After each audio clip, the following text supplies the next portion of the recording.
हाँ, तो उस टाइम पे हिस्ट्री किस तरीके से लिखते थे, सबसे पहले तो देखो इस वे में वो लोग पेपर बनाते थे, ठीक है, क्योंकि उस टाइम पे मशीन्स नहीं थी। सो किसी भी वे में जो भी उनकी टेक्निक्स थी उसके थ्रू वो पेपर बनाते थे, मतलब हैंडमेड पेपर होता था।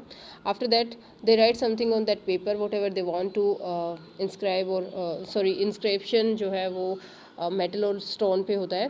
सो whatever they want to describe they wrote on that paper.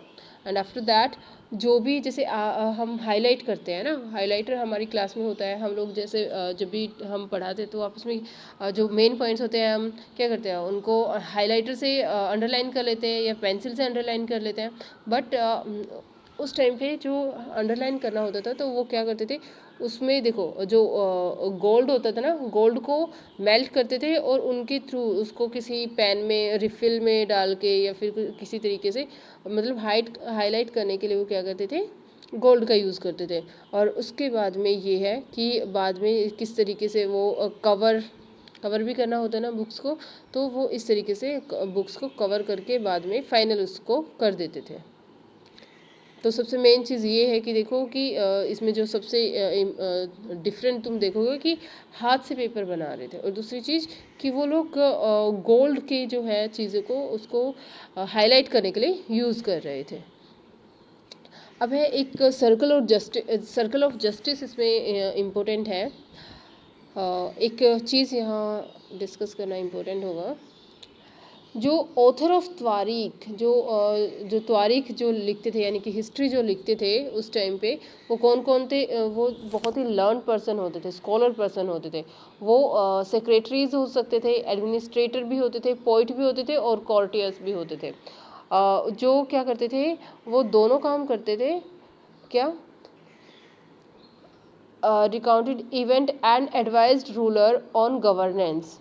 जो सिर्फ हिस्ट्री ही नहीं लिखते थे, वो रूलर को गवर्नेंस के लिए क्या है मतलब उसकी हेल्प करते थे, ठीक है। बहुत सारे डिसीजन मेकिंग होती थी, तो उसमें भी उसकी हेल्प करते थे कि क्या करना चाहिए क्या नहीं करना चाहिए।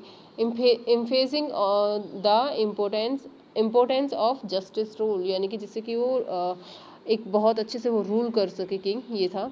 अब है इसमें मेन चीज़ जो है सर्कल ऑफ रूल, ये काफ़ी इम्पोर्टेंट है इसमें कि एक किसने लिखा है ये, फारिक मुद्दबीर ने इसको लिखा है 13th सेंचुरी में। कि एक्चुअल में क्या होता है, देखो इसमें क्या है कि एक किंग है वो उस टाइम पे क्या होता था कि अगर किसी एरिया पे कोई रूल कर रहा है तो दूसरे एरियाज़ के रूलर उसको कैप्चर करने के लिए उस पर अटैक करते थे। सो अगर किंग को रूल करना है, रूलर को, तो वो क्या करता था, उसके अपने एरिया को सेफ करने के लिए, बचाने के लिए उसको एक आर्मी की ज़रूरत थी। सो वो आर्मी उसने बनाई हुई थी, तो उसको सोल्जर की ज़रूरत थी। अब जो सोल्जर्स थे, सोल्जर्स की जो उसको क्या देना था, सैलरी देनी थी, ठीक है। एक तो सैलरी देनी थी उनको, और दूसरी बात ये भी है कि सोल्जर्स को उसको जो है वैसे भी खर्चा होता है ना सोल्जर्स के, जैसे आर्म्स हो गए या फिर उसके लिए कोई भी जैसे फूड का, उनके रहने के लिए सारी चीज़ें, तो वो सारे उन पर बहुत ज़्यादा एक्सपेंड होता है, एक्सपेंडिचर्स जो होते हैं। तो उसके लिए क्या करते थे, उनको क्या करना पड़ता था कि उनको पैसे रखने पड़ते थे। लेकिन पैसे कहाँ से आएंगे, रिवेन्यू से आएंगे। ऑफ कोर्स रिवेन्यू जो है, टैक्सेस जो होते हैं हम उनको रिवेन्यू ही बोलते हैं, ठीक है। रिवेन्यू के थ्रू आएंगे, और रिवेन्यू कहाँ से आएगा, पीजेंट्स से।